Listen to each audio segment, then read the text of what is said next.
ফেসবুকে স্ক্রল করতে গেলে প্রায়শই খারাপ ভিডিও বা 18+ কন্টেন্ট চলে আসে। এটা কিন্তু আমাদের জন্য খুবই বিরক্তিকর। সো কিভাবে আপনি আপনার ফেসবুকে আসা খারাপ ভিডিও বা 18+ কন্টেন্টগুলো বন্ধ করবেন বা কিভাবে এটি করতে পারবেন, আজকের ভিডিওতে আমি সম্পূর্ণ প্রসেসটি আপনাদেরকে দেখিয়ে দেব। আপনি প্রথমে আপনার ফেসবুক আইডিতে প্রবেশ করবেন। এখানে প্রবেশ করার পর আপনি এই 3 লাইনস অপশনটিতে ক্লিক করে দিবেন। তারপর আপনি সেটিংস অ্যান্ড প্রাইভেসি অপশনে গিয়ে সেটিংস অপশনটিতে ক্লিক করে দেবেন। এখান থেকে আপনি নিউজ ফিড অপশনে ক্লিক করবেন। তারপর আপনি দেখতে পাবেন যে লাস্টে একটি অপশন রয়েছে রিডিউস, এই অপশনটিতে ক্লিক করে দেবেন। তারপর আপনি সেন্সিটিভ কন্টেন্ট নামে একটি অপশন পেয়ে যাবেন একদম লাস্টের দিকে, এই অপশনটিতেও আপনি ক্লিক করে দেবেন।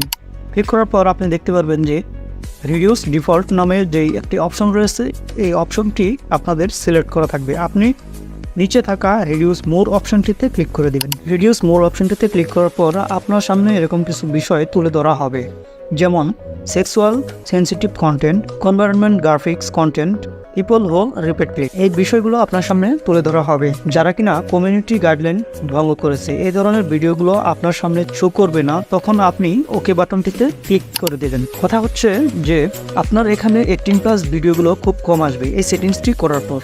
আসবে না যে সেটা না। এখন আপনারা প্রশ্ন করতে পারেন, আমি টোটালি কিভাবে এই ভিডিওগুলো আসা বন্ধ করতে পারি? টোটালি বন্ধ করার একটা পথ হচ্ছে, আপনাদের সামনে যখন 18+ ভিডিওগুলো আসবে তখন আপনি এই ভিডিওগুলো এড়িয়ে যাবেন। জাস্ট এরকম ভিডিওগুলোই আপনি বাইপাস করে চলে যাবেন। এই ভিডিওগুলি এড়িয়ে গেলে যে একটা কাজ হবে সেটা হচ্ছে যে হয়তো ফেসবুক আপনাকে পরবর্তীতে 1 দিন 2 দিন 1 সপ্তাহ 2 সপ্তাহ পর এরকম ভিডিওগুলো আস্তে আস্তে কমিয়ে আনবে। এই সেটিংসটি চালু করার পর আপনার সামনে ফেসবুক এরকম 18+ ভিডিও বা খারাপ ভিডিওগুলো খুব কম আনবে।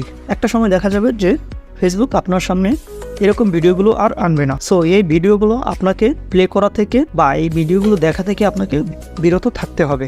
যদি আপনার অটো প্লে অপশনটি চালু করা থাকে তবে সেটি আপনাকে বন্ধ করে নিতে হবে। তো চলুন কিভাবে এটি বন্ধ করবেন সেটিও আমি আপনাদেরকে দেখিয়ে দিচ্ছি। এর জন্য আপনি 3 ডট অপশনটিতে ক্লিক করবেন, তারপর আপনি সেটিংস অপশনে ক্লিক করবেন। সেটিংস অপশনে ক্লিক করার পর আপনি স্ক্রল করে নিচে যাবেন, এখানে মিডিয়া নামে একটি অপশন পেয়ে যাবেন, এখানে ক্লিক করবেন। আপনাদের এখানে on mobile data and wifi এই অপশনটি সিলেক্ট করা থাকবে। আপনারা এখান থেকে নেভার অটো প্লে ভিডিওস এই অপশনটি ক্লিক করে দিবেন। এই অপশনটি ক্লিক করে দিলে আপনাদের সামনে ওই ভিডিওগুলো আসলেও কিন্তু প্লে হবে না, আর যে কোনো ভিডিও অটো প্লে হবে না, তবেও আসবে। এভাবেই আপনি আপনার ফোনের আসা 18+ কন্টেন্টগুলো দেখা থেকে বা আসা থেকে বিরত থাকতে পারেন।